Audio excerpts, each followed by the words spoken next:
Um, I got a whole bunch of crazy stories from my Circuit City days. Um, another one. This one's not such a big deal, but it always stuck in my mind. So at Circuit City, when it was a thing, you could buy entertainment stands, and Circuit City had their fair share. And there was one popular one. It was a glass entertainment stand. I think it was like $250, I believe. And the installation fee, well, not installation, construction. Like if the person could pay to have it built, so it'd be ready and built by the time they come and pick it up. And so this particular stand was very popular, as I stated, and I don't know what happened. So when someone buys something and it's scheduled to be assembled, I would get a ticket saying, "Hey, you know, grab this entertainment stand and assemble it, have it ready for said date." Usually those always pop up, but if it's not rung up correctly and they don't, because you could, like the person who's ringing it up at the customer service or whatever, they could ring it up and attach the assembly fee, but if they don't do it correctly, it's not going to, notify me. Like it'll be on the customer's receipt saying, "Hey, this, I paid, $29.99 to have this assembled." But if they don't ring it up correctly, I won't get the ticket to say, "Hey, this customer bought this and it needs to be assembled." So, long story short, this guy comes up out of nowhere and he's like, "Hey, I'm here to pick up my stand." And I'm like, "Okay, I didn't get a ticket for a stand, but I'll go grab it." And which happened often. Like sometimes, like I said, they didn't ring things up properly. Customer would come to the door with their ticket, and I would look at it and like, "Yeah, this is legit," but I didn't get a ticket, so I'll have to go. So basically, they'd have to wait for an extra couple of minutes for me to go and get it, rather than it being ready for pickup, which was annoying, but it happens. So I go and get it, but I failed to see that there was like an install charge on there because I didn't look for that. I just looked for the item, and I come back with the stand still in the box. And he's like, "I think there's been a mistake. This is supposed to be assembled." And I'm like, "What? Are you sure?" Like, let me see. And I take a look at his receipt again, and sure enough, it's there. And I was like, "Oh, my apologies, sir, but I was unaware of this, and so your stand was not, it wasn't assembled." And he, I could tell he was visibly upset, and people say I was a salesman before I was in the warehouse, and people say I was a good salesman, and I don't believe them. But I do, I have people skills, I guess you could say. My one main rule of thumb is to treat people how you want to be treated. It's super simple, but people still to this day can't seem to do that. So when I saw him, and I would be upset too. I wouldn't blow off the handle, but when I go into a service place, I expect people to do their job. I don't expect them to go above and beyond. Trust me, I've been there, but I do expect them to do the job because that's what the job is. I got to do my job, so you got to do yours. That's how it works. I mean, I get it though. So he was upset. So he was like, "I paid for this, and it wasn't done," and I understood that. So I couldn't really do anything for him.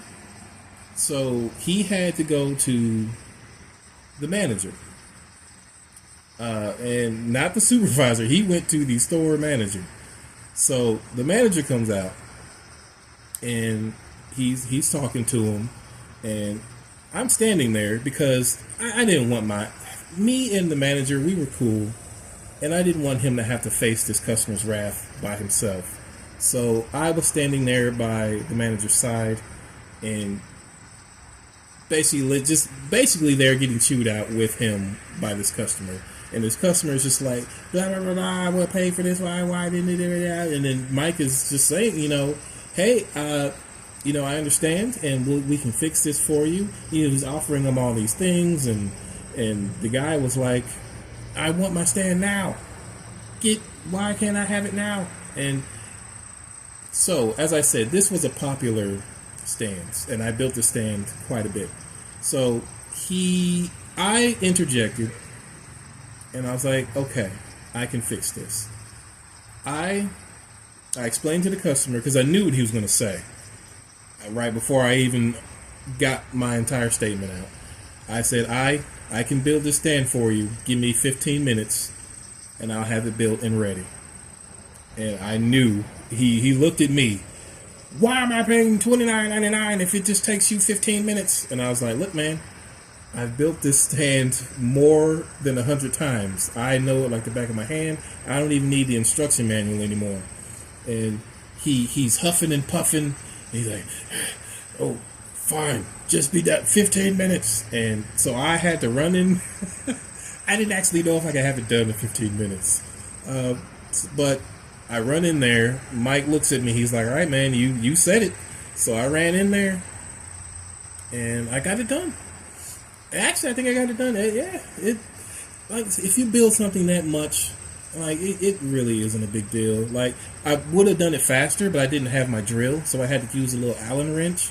So it took me a little bit longer, but yeah, it wasn't that bad. And the customer was satisfied. He didn't ask for a refund. He didn't even want like his install fee or assembly fee returned. But I just chalked that up to my people skills. I talked to him, I apologized, and like I didn't try to put the blame. That's the number one thing. For all you people who are in customer service, never pass the buck. People hate that because they feel like,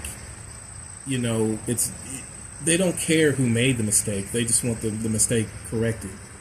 But when you're trying to, say, oh, it's not my fault or it's that fault, that just makes them even more angry because they feel like there's no accountability. So when I always encounter issues like that, even though if it's not my fault, it doesn't matter. I apologize anyway. And I don't say on the behalf. I just say, I'm sorry. And usually leave it at that. Never say what you can't do. That's another mistake people do. I know, and it's a lot of thinking on your feet, but you have to say, hey, what can I do in this situation to make it better or improve it, even if it's just a little bit.